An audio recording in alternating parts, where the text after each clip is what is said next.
Welcome to Dead Meat, the horror channel where you can get a big serving of your favorite films with a side order of snarky commentary. I'm James A. Janice, and today I'm going to be ranking the 7 Child's Play / Chucky movies from worst to best. The usual caveats apply here. Firstly, these are just my opinions, and it's fine if you have different ones. We don't have to duke it out in the Thunderdome or anything. Secondly, my criteria for judging these movies include how well it's made, like the writing, directing, acting, etc., how much it tries to be something, how much it succeeds in what it's trying to be, how fun or entertaining it is to watch, and of course, those sweet little Chucky kills. And as always, I'll try to say what I like about all the movies, even the ones I rank low. You've heard this all before. Let's get to the rankings. Number 7.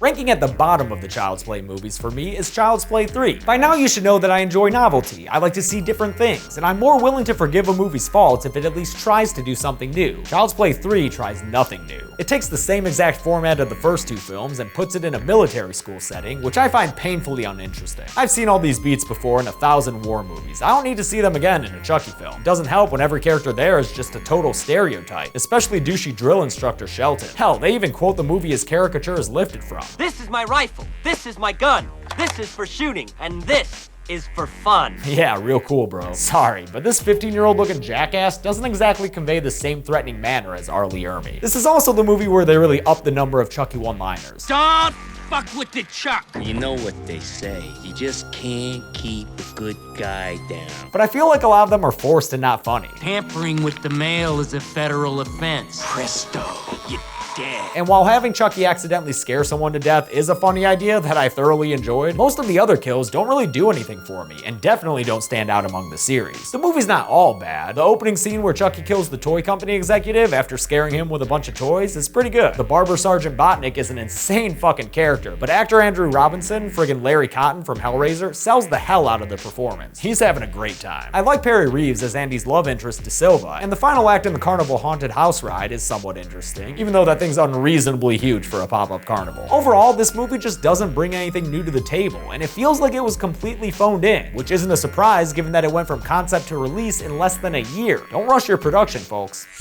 Number 6. At number 6 is Seed of Chucky, which I'm sure most people would put dead last. I don't blame them. After Bride of Chucky turned the series onto a more outwardly comedic path, Seed cut the brake line and floored the friggin' pedal. In this, the directorial debut of Don Mancini, who wrote every Chucky movie, there's not a single moment that you can take seriously. Like, hey, maybe you can have some real sympathetic moments in Chucky's confused offspring Glenn because, oh, no wait, he's pissing his pants all over the place and getting yelled at by a little British girl for doing so. You're pissing your pants! You're pissing your pants! It might be okay if the movie was actually hilarious, but so much of the humor doesn't work. Whether it's injecting a frickin' Britney Spears lookalike in the movie and having Chucky kill her off, while driving, by the way, like that makes any goddamn sense, or making Chucky, the killer doll that gave so many people nightmares in the late 80s, jerk off into a plastic cup so his doll wife can use an oozing turkey baster to impregnate Jennifer Tilly with his sperm. Oh, and speaking of his doll wife, she shows her doll tits. What the fuck, man? And I don't care what you say, the ending doesn't make sense. If Tiffany successfully transferred her soul to Jennifer Tilly's body before Chucky axed the doll in the head, why does she lie there giving Glenn words of comfort as she dies? Is that Jennifer Tilly saying those things? Is Tiffany in both the dying doll and Tilly's body? There's no satisfying way to explain it, so don't even try. Oh, and also, this movie is UGLY. It don't look like no good guy, it's ugly. Yeah. A lot of shots feature a fake Los Angeles exterior that was added during post-production to shots filmed in Romania, which makes everything look super fake and direct to DVD, which is unfortunate given that this was the last Chucky movie that did get a theatrical release. And it's a shame that the bad parts to this movie are so bad, because there are a decent number of good things to it. I actually do like Glenn, maybe because of Billy Boyd's sweet little innocent voice performance. And I like that this movie explores gender issues. That's a new and interesting thing to see in a horror movie, especially one made 14 years ago. Seeing Jennifer Tilly play a campy version of herself is great, and the scenes and meta jokes about how her voice and Tiffany's sound the same are pretty funny. But that voice! She sounds just like an angel. John Waters is fun to have around, and at least the movie goes hardcore with the gore, even if it's debatable whether or not it looks good. Overall, Seed is a movie wherein Don Mancini took a chance and it didn't pay off. Thankfully, he didn't let it stop him, because the movies he made after this one were a lot better. Number 5. At number 5 is the Chucky film I watched the most as a kid, Bride of Chucky. This was Mancini's reaction to the late 90s meta horror craze kicked off by Scream. Bride features both visual references to other popular horror franchises, Why does that look so familiar? as well as outright self-awareness of its own. It's a long story. In fact, if it was a movie, it would take 3 or 4 sequels just to do it justice. It can be a little much sometimes, but it's a refreshing change of pace after the first 3 films stuck so closely to the same story and tone. And I do think a lot of the humor works. Rude fucking doll. It's the first introduction of Jennifer Tilly to the series, playing Chucky's ex-girlfriend Tiffany Valentine, and she is everything the franchise needs. She gets to be a total sex pot and super funny, both things that Jennifer Tilly excels at, even though I would prefer more time with her as a human rather than just voicing the Tiffany doll. You even get a little splash of John Ritter in there, and I will never complain about having John Ritter on my screen. But holy shit, does the storyline featuring teenage lovers on the run, Jesse and Jade, sink this ship like an iceberg. Jesse and Jade are probably the most unlikable characters in the entire franchise, which is really saying something when you think of the spiteful family lurking around the mansion in Curse. But at least that movie knows we don't like those asshats. In Bride, we're supposed to be rooting for these dumbass teens who are constantly accusing each other of straight up murder, I think you're fucking crazy. and yet are still down to make up and get married. These two don't need counseling, they need restraining orders. The kills are all pretty solid, I don't have any complaints there really. I could take or leave Chucky's redesign, which seems a bit like it's trying too hard to make him scary. And while I can appreciate the fact that this movie took a risk and had a dull sex scene, after watching it, I'm not sure I really needed that image seared into my brain forever. Overall, Bride is an uneven movie. On the one hand, a nice injection of life into a series that had grown stale, and on the other hand, a film featuring kids so stupid it should make anyone pause and rethink having children. Number 4. My number 4 Child's Play is Curse of Chucky, released 9 years after Seed, the biggest gap between any 2 movies of the series. I guess Mancini had to really air out the franchise after that stinkfest. I really like Curse of Chucky. It's a dark gothic movie with an awesome score that returns the series to what made it good in the first place. A possessed doll sneaking around, killing people, and not revealing himself until a little later, then letting all hell break loose when he does. I'm also 100% okay with Chucky's redesign. I think it's a nice change from his stitched up look. And hey, they even show that he still has those scars underneath some cover-up. This movie is our introduction to Nika Pierce, played by Brad Dourif's daughter Fiona Dourif, and she's the best addition to the series since Jennifer Tilly, a strong and capable protagonist who is never defined, only informed by the fact that she's in a wheelchair. Sure, the family members around her are despicable people who cheat and spy on one another for financial gain and custody battles, but that makes it all the more satisfying to watch them get killed. And speaking of kills, these are great. Curse is the goriest in the series up to this point, just letting itself get nasty with the blood and dismemberments. And holy crap did Mancini's direction improve from Seed. Way to better yourself, dude. I also love that while it's a complete tonal shift from Seed and Bride, it still maintains the continuity of the series, acknowledging Charles Lee Ray's initiation incantation, the fact that Tiffany is still out there in Jennifer Tilly's body, and of course, bringing the OG Andy back with Alex Vincent in a post-credits scene that perfectly sets up the next movie. Play with this. Andy!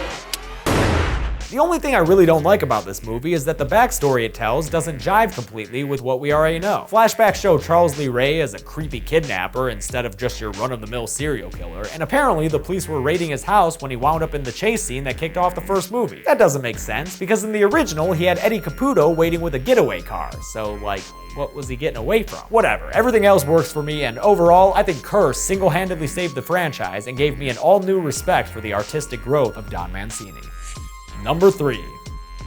Coming in at number 3 is last year's Cult of Chucky, and I'm completely willing to admit that its high placement may be at least partially due to recency bias, but I found Cult to be a nice culmination of everything this franchise has been so far. It brought together every character and storyline that the movies had featured, minus Glenn, who had the misfortune of being in the one movie it looks like they're trying to forget, and it also perfectly combines the psychological horror of the first movie, since we don't know what the deal is with all the different Chucky dolls, the gore of Curse presented in an even more explicit way, and the humor that's been a growing presence throughout the franchise. Seriously, try telling me the 3 Chuckies aren't hilarious when they're hanging out. I'll call you a goddamn liar. I never felt so alive! Yeah, well, you've been alive for like 2 minutes.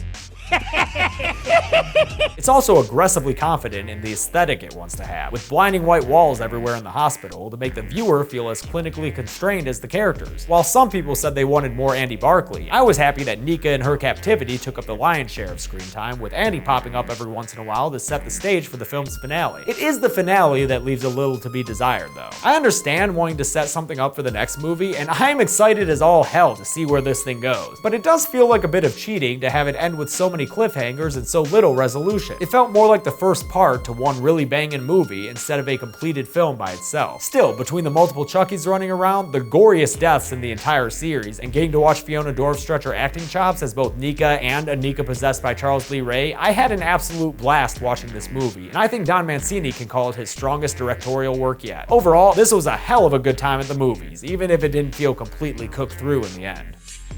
Number 2.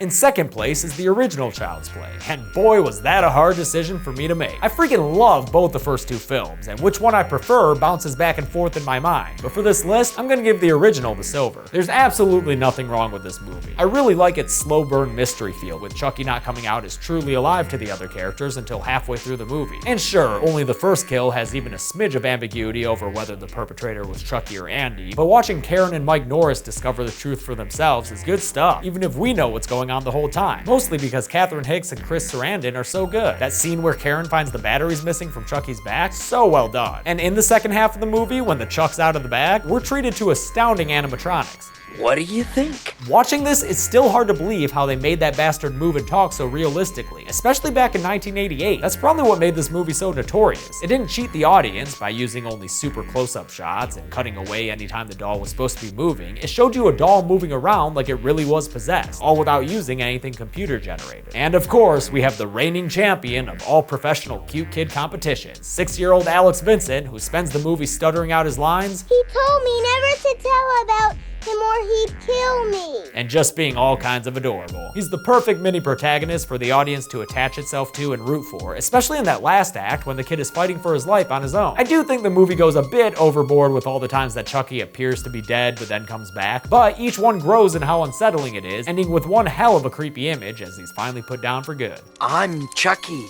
Wanna Overall, the first Child's Play is a perfect execution of an original idea that resonates with multiple generations of moviegoers. It is a classic movie in every sense of the word. Number 1. And yet, my number 1 spot goes to the sequel, Child's Play 2. Again, they're essentially tied for me, but the second film benefits from having Chucky get down to business right off the bat. There's no waiting for that big reveal. We get to see him up to no good straight from the start. There's more humor than the first movie, but they don't go overboard with it. And Chucky's chill-ass deliveries make me laugh way more than the campy stuff that would come later. How's it hanging, Phil? What's your name, buddy? Chucky. I also love that this movie explores the foster system and the foster sibling relationship between Andy and Kyle, something I don't think I've seen in any other movie, regardless of the genre. The animatronics for Chucky are even better than in the first movie, and Andy continues to be a reliably resourceful protagonist, even though he's still just a little kid. Dude took a carving knife to the basement in the middle of the night because he wanted to take care of business. The kills in Child's Play 2 come at a steady pace and include such iconic moments in the series as Chucky taking a yardstick, and yes, that's a yardstick, not a ruler, you bunch of blockheads, to the cruel Miss Kettlewell, or Xeroxing Grace the social worker in the middle of her death scene. And it's got my single most favorite kill of the franchise. Look, I love the gore and curse and call, but I'm not sure any Chucky kill will ever top the factory worker whose eyes get some good guy upgrades. That image will stick with me forever. From the opening credits where we watch Chucky get reconstructed to the Toy Factory final act, the greatest setting for any of these movies to end, Child's Play 2 is a funny, interesting, and perfectly paced movie about everyone's favorite killer doll. That's why it's my number 1 movie of the Child's Play / Chucky franchise. And that's my list. Let me know if you agree or disagree or what your rankings are in the comments. And if you missed any of the Chucky kill counts, hit up the playlist link right over there. Apologies to my Canadian viewers, for whatever reason, Seed of Chucky was blocked in your country. I don't make the rules, man, I'm just bound by them. I love making these franchise ranking videos, so expect more of them in the future. But until next time, I'm James A. Janice. This has been Dead Meat.